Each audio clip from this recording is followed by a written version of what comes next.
ओम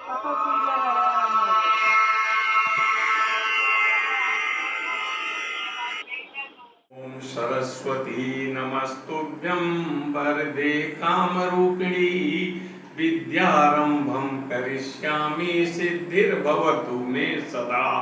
ओम श्री सरस्वत्यै नमः। ओम नमो भगवते वासुदेवाय। जय भगवान, जय श्री राम। मित्रों, राशि, ग्रह, नक्षत्र के बाद अब हम कुंडली और लग्न पर विचार करेंगे। लग्न कुंडली किसी समय विशेष पर और स्थान विशेष पर बनाया गया नक्शा होता है जो राशि चक्र के 12 हिस्सों का चित्रण करता है। इसी को हम कुंडली कहते हैं। पूर्वी क्षितिज पर उदय होने वाली राशि के प्रारंभिक बिंदु मान करके कुंडली निश्चित समय निश्चित स्थानों पर राशि चक्र ग्रह नक्षत्रों को दर्शाती है। आसमान के नक्शे की आवश्यकता किसी शिशु के जन्म समय, प्रश्न समय या घटना के विचार में करना पड़ता है। लग्न, पृथ्वी अपनी धुरी पर पश्चिम से की तरफ से घूमती है, इसलिए पृथ्वी से हमें सारी राशि चक्र ग्रह नक्षत्र पूर्व दिशा में उदित होते तथा पश्चिम दिशा में अस्त होते प्रतीत होते हैं। सभी 12 राशियां क्षितिज पर पूर्वी क्षितिज पर एक एक करके उदित होती हैं। 24 घंटे में एक चक्र पूरा होता है। मतलब 24 घंटे में 12 राशियों का एक चक्र पूरा होता है। इसका मतलब हुआ कि लग्न 2 घंटे का औसतन होता है। लग्न कुंडली का प्रारंभिक बिंदु होता है। इसे कुंडली का प्रथम भाव भी कहा जाता है। अन्य राशि क्रम से एंटी क्लॉकवाइज अन्य भावों में लिखी जाती है। राशियों का उदय होने का काल राशिमान, अक्षांश, रेखांश के आधार पर भिन्न भिन्न होता है। इसको हम एक उदाहरण से समझते हैं। माना एक बालक का जन्म सुबह 6:20 हुआ। 6:20 पर उदित राशि हम पंचांग से जान सकते हैं कि मेष राशि हो है, तो लग्न को होगा मेष। तो यहाँ पर पहले खाने में हम 1 लिखे हैं। 1 लिखने का मतलब है मेष राशि। 1 2 3 4 5 6 7 8 9 10 11 12 है, अर्थात मेष, वृष, मिथुन, कर्क, सिंह, कन्या, तुला, वृश्चिक, धन, मकर, कुंभ और मीन। इस तरह से कुंडली में हम राशियों को दर्शाते हैं। मान लीजिए यह मेष लग्न की कुंडली है तो मेष से 5वें भाव में 5 लिखा है। 5 लिखा का मतलब यहाँ सिंह राशि है। सिंह राशि का स्वामी होता है सूर्य। तो सूर्य यहाँ त्रिकोण भाव में स्थित है। त्रिकोण भाव में स्थित होने से यह हमेशा शुभ फल देगा। इसके अलावा चतुर्थ भाव में चंद्रमा, चतुर्थ भाव में कर्क राशि है। कर्क का स्वामी चंद्रमा होता है। चंद्रमा भी सुख भाव में बैठा हुआ है, इसलिए चंद्रमा भी शुभ फलदायक है। तीसरा मिथुन और छठा कन्या। तीसरे भाव में मिथुन और छठे भाव में कन्या राशि है। तीसरा जो है ये त्रिशदाय में आता है। त्रिशदाय, त्रिषड धन आय, 3 6 11 ये त्रिशदाय भाव होता है। इसमें ग्रह अच्छे फल नहीं देते। तो 3 हुआ। और छठा जो भाव है ये रोग, ऋण, शत्रु भाव है।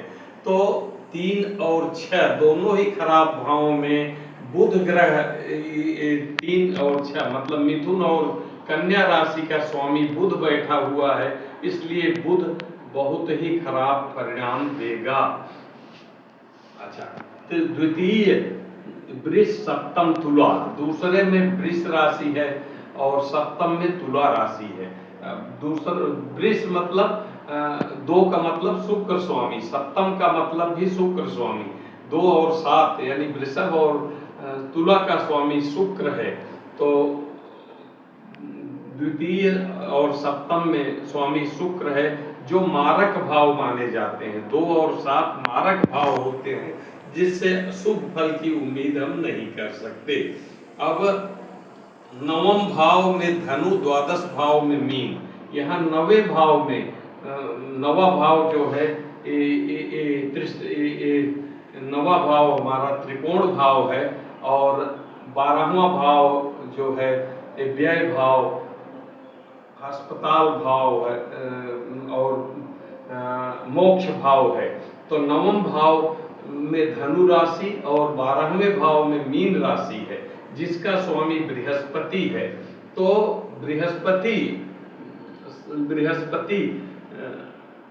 बृहस्पति नवम भाव में त्रिकोण और द्वादश भाव का स्वामी होने से अच्छे फल देगा। दसम भाव, दसवें भाव में हो गया शनि की मकर राशि, 11वें भाव में भी शनि की कुंभ राशि। तो एक केंद्र हुआ और एक आय भाव हुआ। तो शनि जो है आय भाव और केंद्र का संबंध बन रहा है, जो धन योग भी बनाता है। तो स्वामी शनि एकादश हृदय बाधक होने के कारण, लेकिन ये बाधक 11th हाउस यानी एकादश भाव जो है बाधक भाव भी है, इसलिए ये अच्छे परिणाम नहीं देगा। अच्छा, शुक्र की हम बताए ही थे कि नहीं, शुक्र हो गया। इस तरह से अगर संक्षेप में कहें तो शनि बुध शुक्र इस कुंडली के लिए अशुभ फल, मंगल चंद्र सूर्य शुभ फलदायक, मारक है शुक्र, द्वितीयेश और सप्तमेश। द्वितीयेश बोलते हैं दूसरे भाव के स्वामी, सप्तमेश बोलते हैं 7वें भाव के स्वामी। इसी तरह लग्न भाव के स्वामी को लग्नेश, दूसरे भाव के स्वामी को द्वितीयेश, तीसरे भाव के स्वामी को तृतीयेश, चौथे भाव के स्वामी को चतुर्थेश, पंचम भाव के स्वामी को पंचमेश, 6वें भाव के स्वामी को षष्ठेश, सप्तम भाव के स्वामी को सप्तमेश, अष्टम भाव के स्वामी को अष्टमेश, नवम भाव के स्वामी को नवमेश, दसम भाव के स्वामी को दशमेश, एकादश भाव के स्वामी को एकादशेश, द्वादश भाव के स्वामी को द्वादशेश। इस तरह से हम कुंडली की विश्लेषण करते हैं। और ये तो हम सिर्फ कुंडली और लग्न का विवरण आपको बताए।